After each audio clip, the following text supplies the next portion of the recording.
আজকের দিনের ঈদ হইল ওই ব্যক্তির জন্য যে ব্যক্তি আগামী রমজান পর্যন্ত গুনাহ ছেড়ে দেওয়ার জন্য তওবা করে নিয়েছে।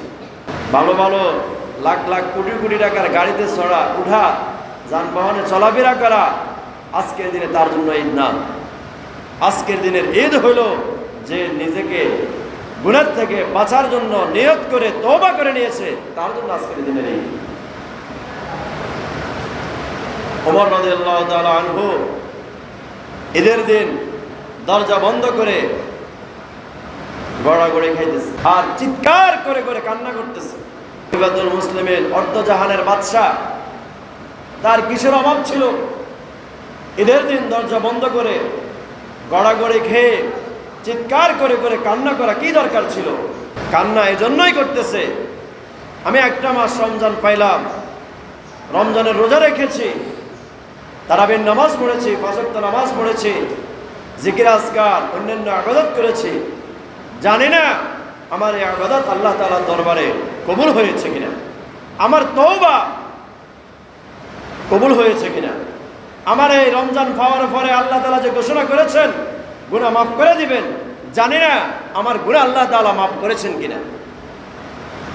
এজন্যই দরজা বন্ধ করে খুশি নয় কান্না করতেছে, রমজান চলে গেল, আমি কি আমার গুনাহ মাফ করাইতে পারছি? এই ছিল সাহাবায়ে কেরামের আমল, এই ছিল সাহাবায়ে কেরামের ঈদ।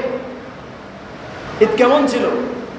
নতুন নতুন পোশাক, নতুন নতুন জুতা, দামি দামি পাঞ্জাবি, এটার নাম ঈদ না। অর্ধজাহানের বাদশা, একজন মাত্র সন্তান, একজন। ঈদের দিন ওই একটা সন্তানকে নতুন কাপড় দিতে পারে না, অথচ একজন বাদশা যিনি অর্ধজাহান পরিচালনা করেছেন, তার সন্তানকে ঈদের দিন একটি কাপড় দিতে পারে না।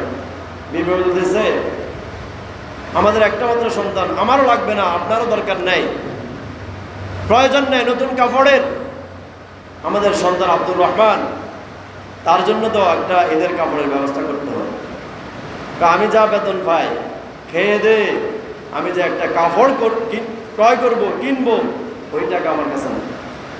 তো বলো ঠিক আছে, আপনি যেহেতু অর্ধজাহানের বাদশা, আপনি 1 মাসের বেতন অগ্রিম নিয়ে নেন, অগ্রিম নিয়ে আপনার সন্তানকে একটা কাপড় ক্রয় করে দেন।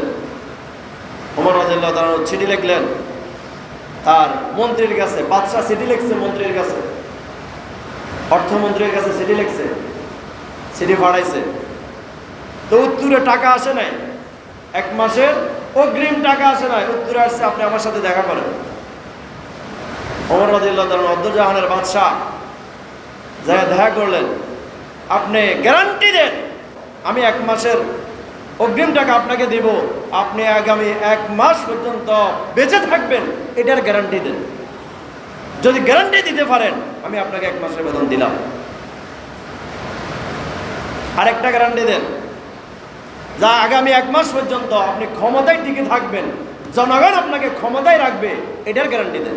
কি রকম বাদশার মন্ত্রী, কি রকম বাদশা, কেমন মন্ত্রী? বাংলাদেশের মন্ত্রী, প্রধানমন্ত্রীর লগে যদি মন্ত্রী এরকম করতো, লগে লগে মন্ত্রিত্ব শেষ। কি অর্ধজাহানের বাদশা নিজের সন্তানকে একটা জামা কিনে দিতে পারে না। এই ছিল তাদের ঈদ, এই ছিল তাদের তাকওয়া, পরহেজগারি, মুত্তাকি। যা আছে তা অন্যায়ভাবে, হারামভাবে সম্পদকে পকেটে ঢুকাইয়া সুন্দর সুন্দর কাপড় চোপড় যদি কিনে দেওয়া হয়, তো এটার নাম বদ্র শরীফ বলা হয় না। সুদ খাইলেন, ঘুষ খাইলেন, আর সুন্দর সুন্দর পোশাক পরে সমাজে চললেন,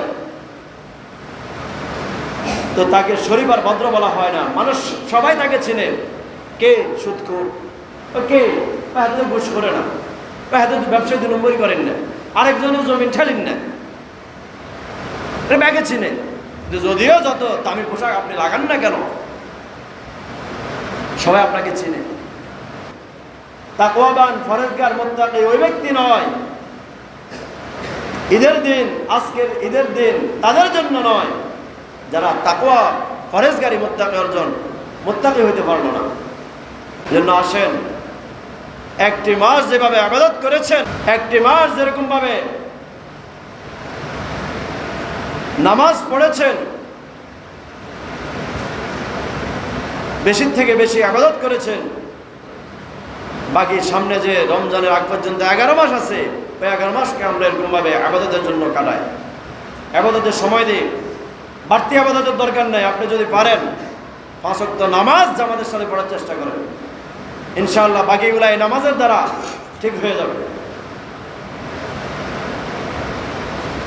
আজকের দিন হলো প্রতিদানের দিন, পুরস্কার দেওয়ার দিন।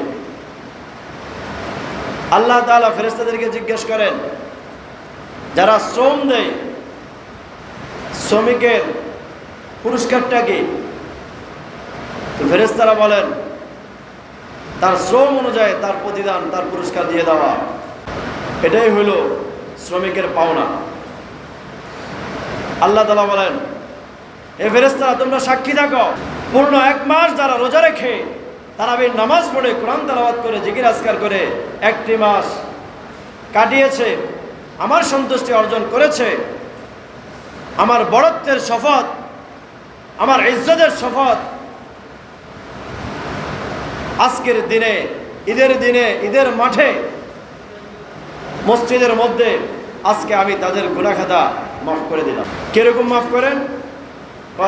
আজকের দিনে এই মুহূর্তে 1টা সেকেন্ডের মধ্যে যে বাচ্চাটা দুনিয়াতে আসছে, ওই বাচ্চাটা যেরকম গুনাহ নাই, ঠিক ওই ব্যক্তিকে আল্লাহ তাআলা এরকমভাবে মাফ করেন, সে এরকম নিষ্পাপ হইয়া তারপরে বাড়িতে ফিরে